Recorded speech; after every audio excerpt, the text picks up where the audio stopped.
Hello दोस्तों, स्वागत है आपका हमारे यूट्यूब चैनल पर।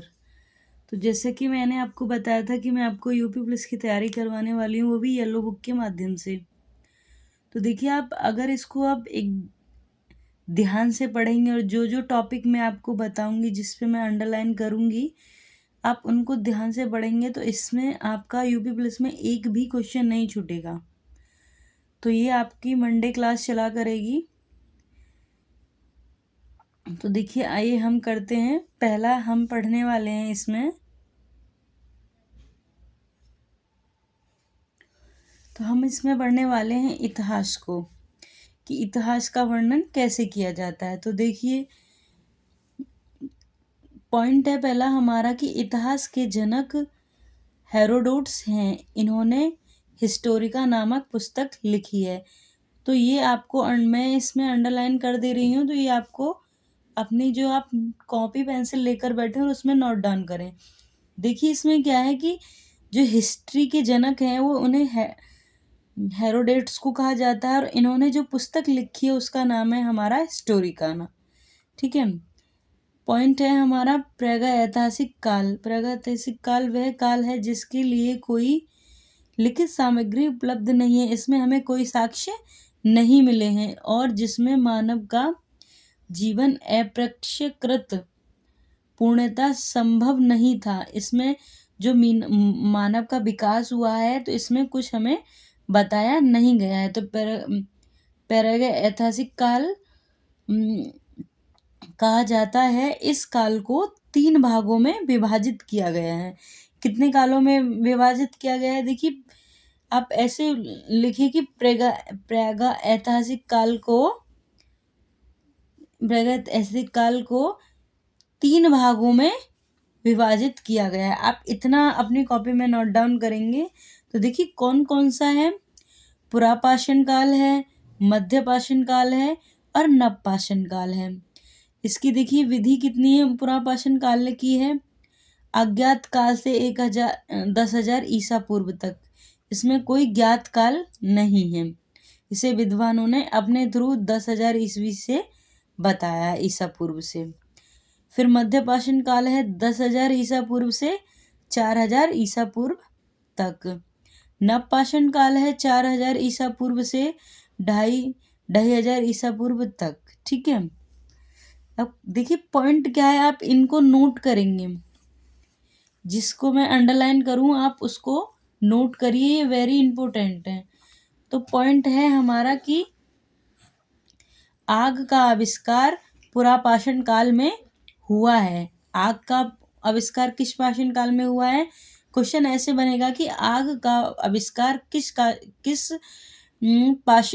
काल में हुआ है। तो आपको एक तो आपको पुरापाषाण काल दे देगा और अन्य ऑप्शन देगा कि आपको ये जानने के लिए। ठीक है। तो नेक्स्ट है हमारा पहिए का आविष्कार नवपाषाण काल में हुआ था। आपको ये भी करना है कि पहिए का आविष्कार कब हुआ है। पहिए का आविष्कार हमारा नवपाषाण काल में हुआ है। फिर है हमारा मनुष्य के घर बनाने की प्रवृत्ति नवपाषाण काल में सीखी। मनुष्य ने जो घर बनाना सीखा है वो नवपाषाण काल में सीखा है। आपको ये भी नोट डाउन करना है। फिर है हमारा मनुष्य ने सबसे पहले कुत्ते को अपना पशु बनाया है। इसमें क्वेश्चन पूछ लिया है और पूछा गया है, तो आपको ध्यान से पढ़ना है कि किस जानवर को पालतू पशु बनाया। सबसे पहले तो कुत्ते को बनाया है। फिर है हमारा कृषि का आविष्कार नवपाषाण काल में हुआ है। ये भी पूछा गया है, एक बार नहीं कई बार पूछा गया है। तो आपको ये वेरी इंपॉर्टेंट है, जिसपे मैं अंडरलाइन कर रही हूँ। तो पुरापाषाण काल में मानव की जीविका का मुख्य आधार शिकार था। इसमें हमसे पूछा है कि पुरापाषाण काल में जो मानव थे वो उनका जो मुख्य आधार क्या था। तो मुख्य आधार उनका क्या था? शिकार था। शिकार के जरिए वे जैसे अपनी भूख को मिटाते थे। कच्चा मांस खाते थे ये लोग। ठीक है। नेक्स्ट पे आएंगे तो देखिए, मनुष्य ने सबसे पहले तामा धातु का प्रयोग किया है। किसका प्रयोग किया है? तामा धातु का प्रयोग किया है। मनुष्य द्वारा प्रयोग किए जाने वाला प्रथम औजार क्या था? देखिए, ये क्वेश्चन आया हुआ है कि मनुष्य ने सबसे सर्वप्रथम किस औजार का प्रयोग किया? तो सर्वप्रथम मनुष्य ने किसका प्रयोग किया है? कुल्हाड़ी का प्रयोग किया था। कृषि का प्रथम उदाहरण कहाँ से मिलता है? ये ऐसे क्वेश्चन पूछेगा। तो कृषि का प्रथम उदाहरण कहाँ से मिलता है? मेहरगढ़ से प्राप्त हुआ है। कहाँ से प्राप्त हुआ है? मेहरगढ़ से प्राप्त हुआ है। ठीक है, इस पे भी मैं अंडरलाइन कर रही हूँ, ये आपको अच्छे से देखने हैं। देखिए, भारतवर्ष शब्द का सर्वप्रथम उल्लेख हाथी गुम्फा अभिलेख से मिलता है। ये भी बहुत इंपॉर्टेंट है। मनुष्य द्वारा बोई गई सबसे पहली फसल कौन सी है? ये पूछा जाएगा कि मनुष्य ने सबसे पहले कौन सी फसल बोई। तो मनुष्य ने सबसे पहले जो फसल बोई थी वो थी जौ। जौ को हम यब भी कहते हैं। अगर जौ ना दे ऑप्शन में, यब दे, तो आपको यब पे टिक करना है। ठीक है, आपको ये ध्यान रखना है।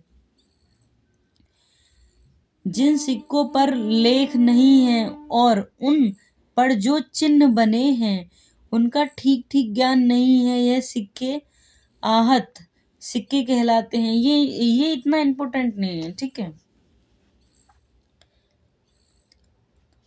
देखिए नेक्स्ट है हमारा, रोमिला थापर के अनुसार लोहे का उपयोग 800 ईसा पूर्व से आरंभ हुआ।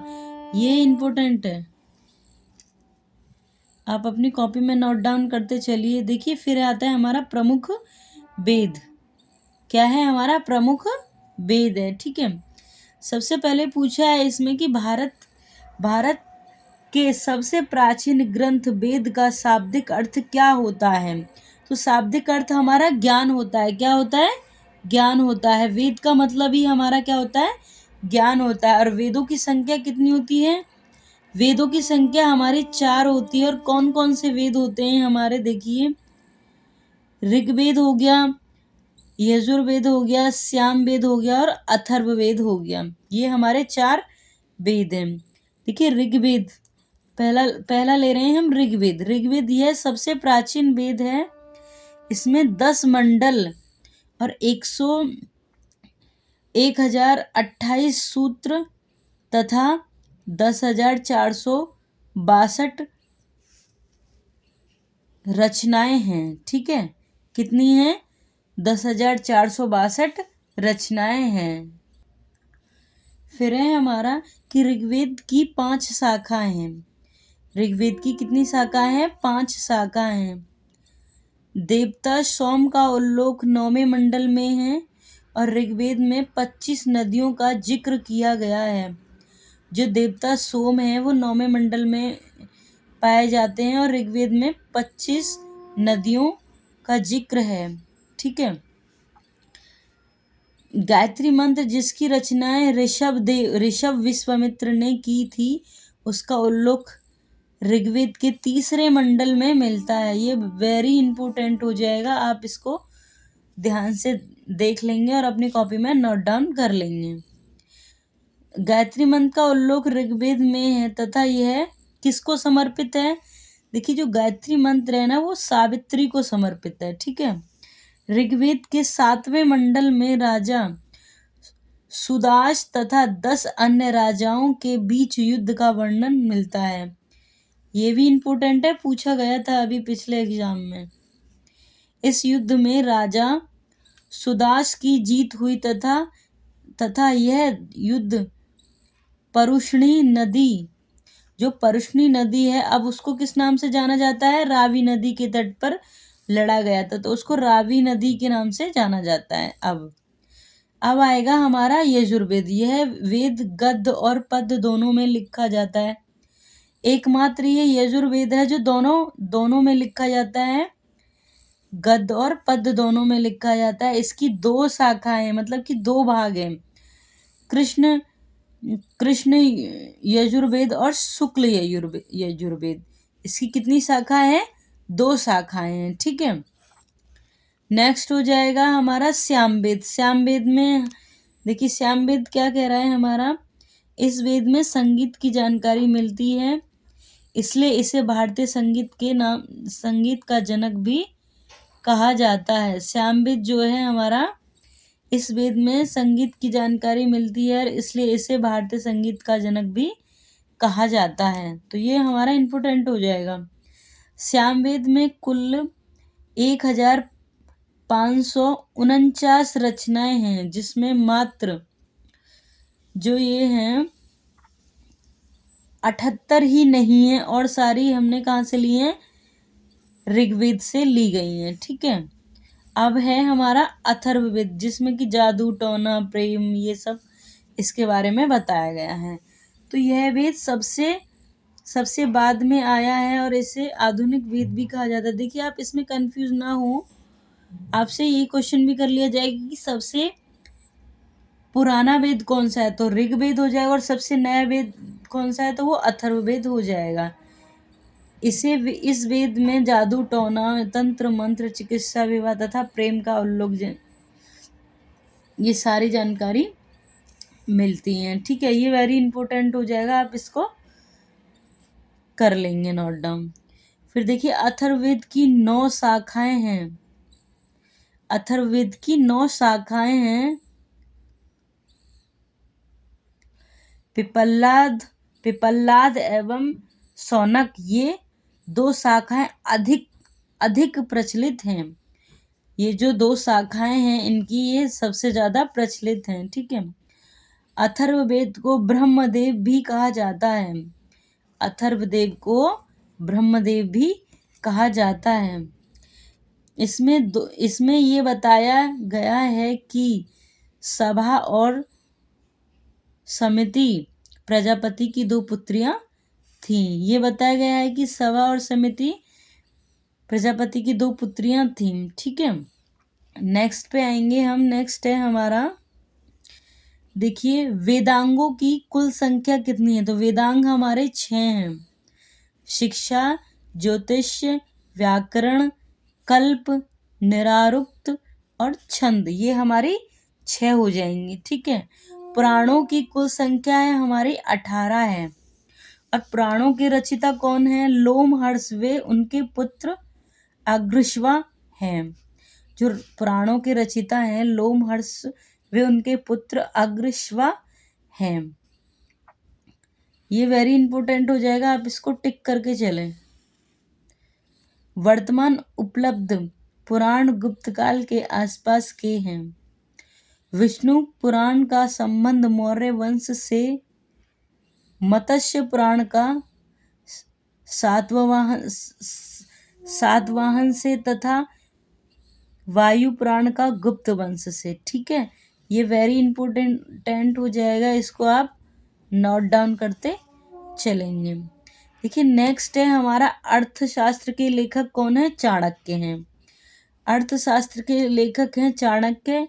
इन्हें विष्णुगुप्त तथा कौटिल्य के नाम से भी जाना जाता है। ये वेरी इंपॉर्टेंट है। इनका अर्थशास्त्र के जो लेखक हैं चाणक्य हैं, इनको ये क्वेश्चन ऐसे पूछ लिया जाएगा कि जो अर्थशास्त्र के लेखक हैं उन्हें और किस नाम से जाना जाता है, ऐसे कि उनका उपनाम क्या है, ऐसे पूछ लिया जाएगा आपसे। तो ये वेरी इंपॉर्टेंट है, आपको ध्यान रखते।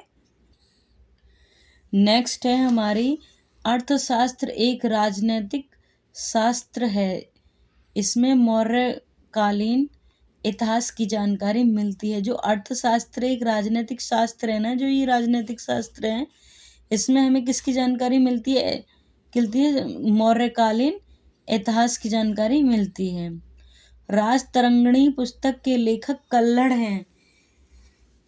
जो ये राजतरंगिणी जो पुस्तक है, इसके लेखक कौन है? कल्हड़ हैं।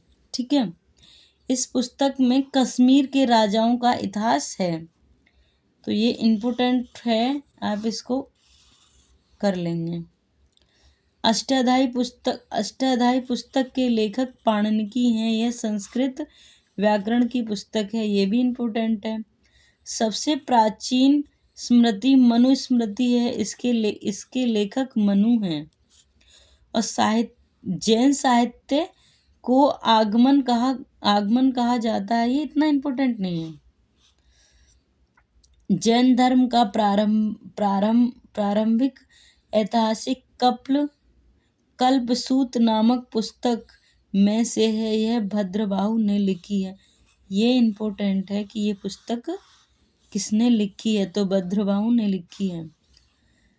जातक कथाएं बौद्ध धर्म से संबंधित हैं।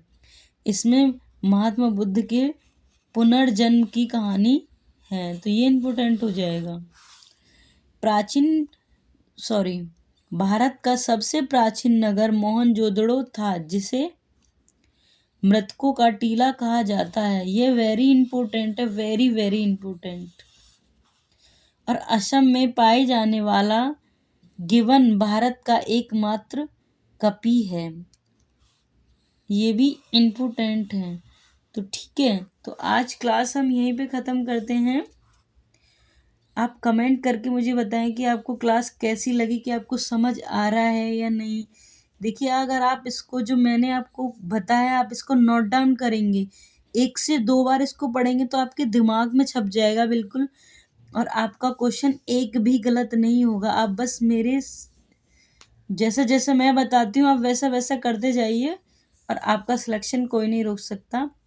मिलते हैं नेक्स्ट वीडियो में। इसके बाद है हमारी रीजनिंग की वीडियो, वो जो कि हमारी बुधवार को आ रही है। आज सोमवार है, तो ये हमारी जीके की वीडियो है। देखिए, जो मैं बताना चाहती हूँ, जैसे हमारा इतिहास ख़त्म हो जाएगा तो फिर मैं आपको इतिहास के क्वेश्चन भी करवाऊँगी। उसके बाद मैं हैंड रिटन खुद से क्वेश्चन बना के भी आपके लिए लेकर आऊँगी। तो आप प्लीज़ मुझे सपोर्ट कीजिए और मेरे चैनल को ज़्यादा से ज़्यादा सब्सक्राइब कीजिए, और कमेंट करके बताइए कि आपको क्लास कैसी लगी है। Thank you so much.